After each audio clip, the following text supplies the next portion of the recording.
Dhaka London না ঢাকা চাঁদাবাজের কালো হাত ভেঙে দাও গুড়িয়ে দাও। মিটফোর্ডে বর্বরচিত হত্যাকাণ্ড সহ সারা দেশে ধর্ষণ, হত্যা, চাঁদাবাজি ও সন্ত্রাসী কর্মকাণ্ডের প্রতিবাদ ও বিচারের দাবিতে বিক্ষোভ মিছিলের আয়োজন করে জলঢাকা উপজেলার সাধারণ ছাত্র জনতা।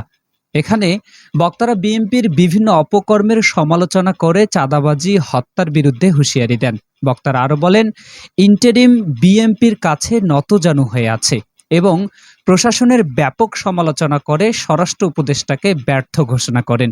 উক্ত প্রোগ্রামে আব্দুল্লাহ আল নোমান নাহিদ বলেন, বিএনপি যদি আওয়ামী লীগের মতো করুণ পরিণতির সম্মুখীন হতে না চায় তাহলে তারা যেন নিজ দলের সংস্কার করেন। তিনি আরো বলেন, গুম, খুন, হত্যা, চাঁদাবাজির কবর গত 5 আগস্টেই রচনা করা হয়েছে। তিনি পুলিশকে উদ্দেশ্য করে বলেন, পুলিশ আবারও বিভিন্ন দলের পা চাটতে শুরু করেছে। আজকে এখানে দাঁড়িয়ে আমাদের আওয়ামী লীগের বিচার চাওয়ার কথা ছিল, কিন্তু দুর্ভাগ্যজনক সত্যি হলেও গত জুলাই আগস্টে আমরা আওয়ামী লীগের বিদায় করেছি যে বিএনপিকে সাথে নিয়ে। আজকের জুলাইয়ে এই মঞ্চে দাঁড়িয়ে সেই বিএনপির বিচার চাইতে হচ্ছে। চাঁদাবাজি, হত্যা, গুম, খুন, ধর্ষণের কবর আমরা গত 5 আগস্টে দিয়ে দিয়েছি, কিন্তু গভীর উদ্বেগের সাথে আমরা লক্ষ্য করতেছি এক দল চাঁদাবাজকে হটানোর পর আর এক দল চাঁদাবাজের আগমন হয়েছে। আমরা দেখেছি লাস্ট 17 বছরে 2006 সালে আওয়ামী লীগ মানুষ মেরে লাশের উপর নৃত্য করেছে। আমরা দেখেছি 2012 সালে আওয়ামী লীগ প্রকাশ্য দিবালোকে মানুষকে কুপিয়ে হত্যা করেছে। আজ 5 আগস্টের পর 1 বছর পর বিএনপি সেই আওয়ামী চরিত্র ধারণ করেছে। আমরা জুলাই বিপ্লবীরা স্পষ্ট ভাষায় বলতে চাই, এই তারুণ্যকে ভয় করুন, এই ইন্টারে পড়ুয়া ছেলেদেরকে ভয় করুন। এরা কোনো দলের পা চাটে না। অতএব আওয়ামী লীগের মতো পরিণতি ভোগ করতে না চাইলে নিজের দলের সংস্কার করুন।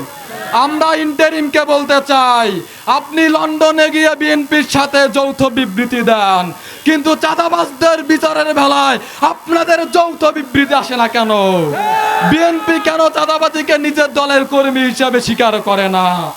আমরা বিএনপিকে হুঁশিয়ার করে বলতে চাই, আমাদের এই তারুণ্যকে ভয় করুন, তারুণ্যকে ভয় করুন, নতুবা লন্ডনে পালানোর জায়গা পাবেন না। আমরা আবার স্পষ্ট ভাষায় বলতে চাই, আমাদের প্রশাসনকে আপনারা এই পা চাটা বন্ধ করুন। আমরা গত 17 বছরে যেমন দেখেছি প্রশাসন আওয়ামী লীগের পা চাটে, এখন আমরা যখন ওসি এসপিদের সাথে কথা বলি, এসপিদের ফোনে নাকি বিএনপি নেতার কল আসে, অমুক জামাতের আমিরের কল আসে, এনসিপি নেতার কল আসে। এরকম দলের পা চাটানোর জন্য আমরা বিপ্লব করি না। প্রশাসনকে বলতে চাই, যদি একটা অনিবার্য 5 আগস্টের সম্মুখীন হতে না চান তাহলে এখন এই দলের পা চাটা বন্ধ করুন।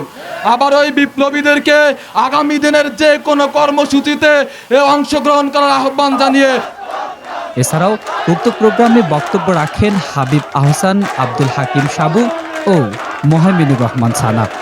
এখনো জুলাই পেরিয়ে যায় নাই, জুলাইয়ের কেবলমাত্র বছর পূর্ণ হলো। এখন এই যদি চাঁদাবাজদের এই অবস্থা হয় তাহলে আগামী দিনে এই বাংলাদেশের চাঁদাবাজরা আরো কি করবে? আবু সাইদ বীর মুগ্ধ আমাদের হাজারো ভাই বোনেরা জীবন দিয়েছিল এই রাষ্ট্রকে যাতে টেন্ডার মুক্ত হয়, এই রাষ্ট্র চাঁদাবাজ মুক্ত হয়, এই রাষ্ট্র সন্ত্রাসী মুক্ত হয়, এই রাষ্ট্র খুনি মুক্ত হয়। নৃশংস হত্যাকাণ্ড দেখে বাংলাদেশের ছাত্র জনতা, ব্যবসায়ীগণ যখন নিস্তব্ধ, তখন আমরা সুস্পষ্টভাবে দেখতে পাচ্ছি এই নৃশংস হত্যাকাণ্ড নিয়ে একটি দল, কিছু মিডিয়া নাটকের পর নাটক করে যাচ্ছে। Desk report, bullet TV.